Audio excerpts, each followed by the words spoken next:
We're live. This is the executive board meeting, February 22nd, 2026. Tony, would you do roll call, please? Michael Zaslow, Here. Olga Wilkenstein, okay, John Timmerman with two Here. N's. I'm so sorry, John. What did she say? Flora Simpson, Les Rifkin, Here. Bobby Levin, Here. Jean Comas, Here. Duke Horton, Here. Richard Handelsman, Here. David Furness, Here. Ruth Dries, Here. Nancy Del Dewey, Here. Maureen Debeger, Here. Dennis Burrows, Michael Bunk, Eve Black, Here. Diane Andelman, Here. Peter Amato,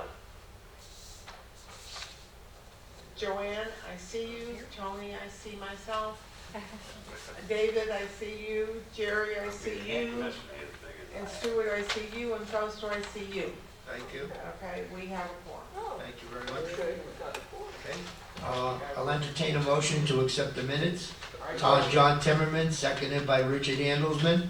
Are there any corrections to the minutes other than the misspelling of John's name? Hearing none, we will accept the minutes as presented. Okay. I'm going to start off by letting everybody know that we just confirmed this morning there will be a memorial service for Dominic Garnaja on March 29th. It'll be here in the party room from 11 in the morning till 1 o'clock. His son and daughter will be here, so we will be advertising it more, but I figured you guys are the executive board. I'm leaving it up to you guys to spread it out. Dominic did a lot for Century Village. Absolutely, not only WPRF, the village, Wellington, and as a vice president, he did a lot. Okay. Okay, I'm going to wait for Donald. If he doesn't come, I'll let you guys know. But all right, we'll start off with the treasurer's report. No, Good morning, everyone. Well, this is my final report to the executive board for my term. I'm not going to be your treasurer. Thank you for letting me serve as treasurer for the last 2 years. It's been a pleasure. You've been great to work with. Mary Jane will, I'm sure, be thrilled to work with you. As far as what I'm leaving behind, everything is in good order as far as I can tell. We have, done some good work in the last couple of years, so I think we're on a very steady course and, keeping our expenses under control and being able to maintain the village the way we've all come to love the way our village looks. I'm going to continue on. Fausto asked me to continue on as the broadband chair. We're embarking on some new services that they're hopefully going to be rolling out in the very near future. So at least while that's going on, I want to continue to help where I can there. Because from my past, I, kind of can contribute a little bit there. But otherwise, if anyone has any questions, David? I just want to thank you. You've done an awesome Oh, job. you're You're very kind.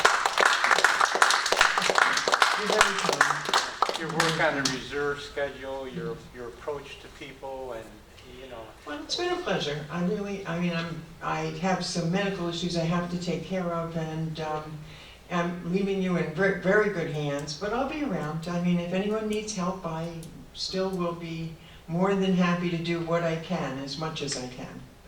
But thank you. Maureen? Joanne, will you still be doing the television at? As long as Fausto lets me. Oh, good, good. It's really his TV station. It's, administratively, I'll do whatever Fausto asks me to do that I can do. Okay. I'll change my name to Berlusconi now. Berlusconi. But yeah, Then excellent as job. much as I can. Otherwise, that's it. Thank you. Okay, thank you. I have my. Donald, you're up. I have my. Morning, everyone. Morning, Valerie. I'm just slightly pushed. I'm gonna do manager's report at this point. All right, let's hit the ground running. All right, hello, everyone. Lots of stuff going on at the moment. The South Canal project is nearing completion. Construction company's working in the easternmost section. Once they're done there, they're gonna go back to the westernmost section and work on a section that needs attention. So that project's proceeding. North Canal. I understand that the lawyer that's working for us to acquire a piece of property is filing some kind of paperwork to get that property. Was it yesterday or the day before? Yesterday we got it. Yesterday. So that should be done today. Third, Plymouth Laundry, that project's underway. You'll notice that this week we took out all of the palm trees and one ficus tree on the at the back of the building because they were sending roots into the old sewer pipes, so we don't want that to happen to the new sewer pipes. Next, we've had several instances of people tripping over parking bumpers in front of Yugo. So Fausto asked me to get rid of the parking bumpers and replace them with bollards. And we have a general contractor working on that plan now. And I think that's it for now, unless you guys got anything for me. Thank you. Any questions for Donald? Yes, Ed, What's a bollard? What is that? that's one of those yellow poles. Yellow pole. Yeah, the yellow poles. Concrete pole that stops the. Okay. We gotta have something to keep Right. the Oldsmobile from being in the lobby. Yeah, So, you know, Well, yeah, that would. and, you know, the parking bumpers Okay. work, and if people parked correctly, Yeah. there would be no parking bumper to trip over, because the Right. car would cover it, but they park crooked and to the Yeah. side, and then they get out and they trip over their own parking bumper. So, the bollard should do the trick, at Okay. least protect the building, and you can't trip over it. All right, thank you. Ioga, go. How much is this going to cost? Don't know yet. Okay. But it's about installing five ballards in front of the building. Okay. So we're not talking a tremendous amount of money. But we have 2 potential lawsuits within the last 2 months. So, because people trip. There are people that should really not be walking or driving, that are driving and coming in to Yugo and are falling over because the cars are not parked correctly. Fausto, Yes. it's my understanding, maybe I'm wrong, that if someone trips over a bumper, that they can't sue. That's a, Well, Anybody could sue anybody anybody. can sue for anything. but they're probably going to, the insurance company is probably just They going to. probably will, but Okay. just remember, every time that there's a lawsuit, Yeah. the insurance, the first thing they say, okay, this could be worth this amount, even if nothing comes of it, Right. there's a possibility. And we're trying to avoid that. And in front of liability and worried about getting sued and who could sue and who can't. I don't want anybody to Two get hurt. people fell down and they got hurt. So let's Yeah. let's work just with that. And one individual, 2 months later, still has a brain bleed, so we don't want it, we don't want that to happen to anybody. you know? Okay, I'm gonna go to David. David's gonna talk to you about the upcoming elections next Friday. David, there's a microphone over here if you wanna utilize it.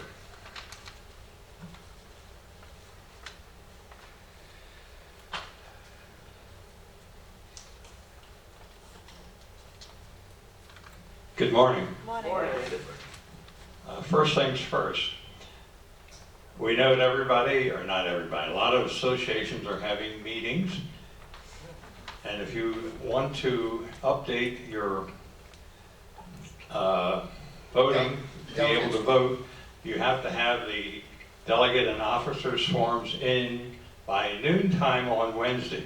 Not in the mail, not emailed, not scanned over. It has to be brought in person to the office by 12 o'clock Wednesday. Next Friday, we'll be having elections. There'll be the same setup out here in the hallway. You will register, then you'll come in here to do the voting. And The voting will be from 8 o'clock till 9:30. And these are the announced candidates. This will also be in the newspaper. For President, Fausto Fabro. Treasurer, Mary Jane Georges. Vice Presidents, Jean Comis, Bruce Stutzman, John Timmerman. You must vote for no more than 2. Corresponding Secretary, David Boas. Recording Secretary, Tony Burrows. Executive Board, Diane Ambleman, Marilyn Curtis, Bobby Levin, Flora Simpson, Dennis Burrows, Duke Horton, Joyce Reese, Michael Zaslow, and you may vote for up to 8. There is no provision in our bylaws for write-in candidates. So if you do write somebody in, your ballot will be voided. As also, the instructions are on, it's very easy to go. And it should be, I don't know what to say. We'll be done early, hopefully. And hopefully we'll have the results done. If the results are done prior to the end of the delegate assembly, they'll be read. Mary Sullivan's in charge of the elections committee. She will let us know ahead of time at the meeting, and if it's not, then she'll do the broadcast from the UCO office like we did last year. Any questions on that? Wonderful, thank you. Thank you. Thank you, David. Thank you, David. Thank you, Dave. Okay, Jerry. Good morning. Yeah, flip the switch on.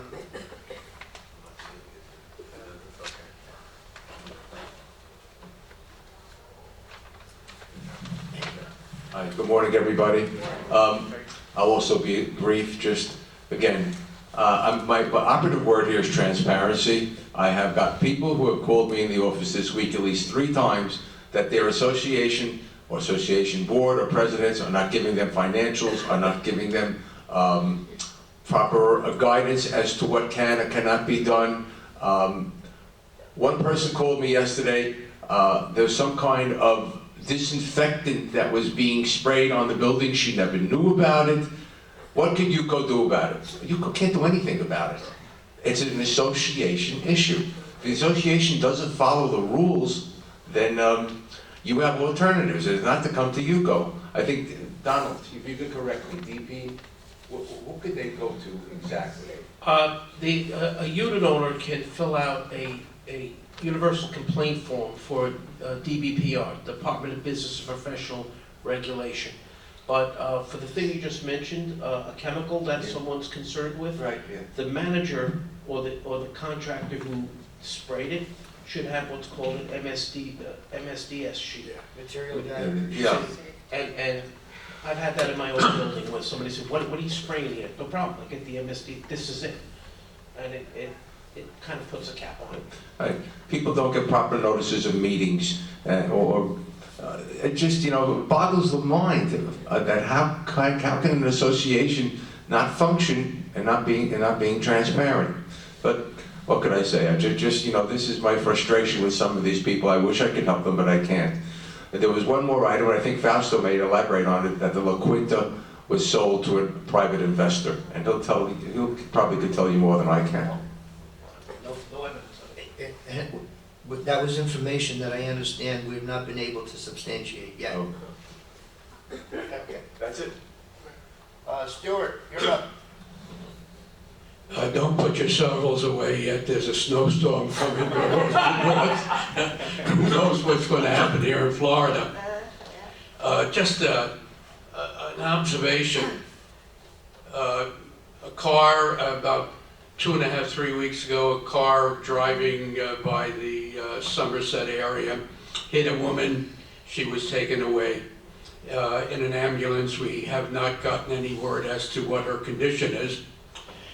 And 2 days ago, or was it yesterday, a man was walking in the street and fell down and hit his head, his neck, his face, everything bleeding all over the place. The ambulance took him away. I hope this is not a precursor to other things that could happen, accidents. Just please tell the people in your building to be careful how they walk and be careful of the traffic, because no matter what we do, no matter what we say, no matter how often we print it in the newspaper or on TV, the speed limit is 25, but people don't pay attention. However, yesterday I saw 2 police cars patrolling the village, and this morning I saw another police car patrolling the village. So hopefully that their presence, and they were marked cars, so I hope their presence has an impact on those people who are driving. But the man that was laying on the floor looked pretty bad. They took him away to the hospital. So I hope this is not an indication of our membership getting older and losing their balance and not paying attention. But it's something to be concerned about, and that's it. Thank you. Do you know if the lady that was hit was sidewalk or road? I'm not sure if she was on the road or on the street I think she was on the road crossing when the car hit her. There are 2 witnesses to the accident, so that's all on file, but we have not been informed as to what her condition is, if she survived or she's still in a hospital. They haven't let us know. They haven't informed us yet. But it's just another example of not paying attention. You know, walk on the green and not in between. We grew up with that. Well, this is what you have to remember when you live here. Just have to be cautious. That's all. Old business. Do we have any old business? Do we have any new business? Anything that needs to be addressed? Yes. I'd just like to ask a question. There's a stop sign in front of Somerset A. Nobody, including our police department, Property stops manager. at that stop sign. Do I report it to the police department? They're aware of it. Okay. One of the most common tickets given out when they do an enforcement event is rolling through stop signs. Nobody ever stops. Yes, Olga?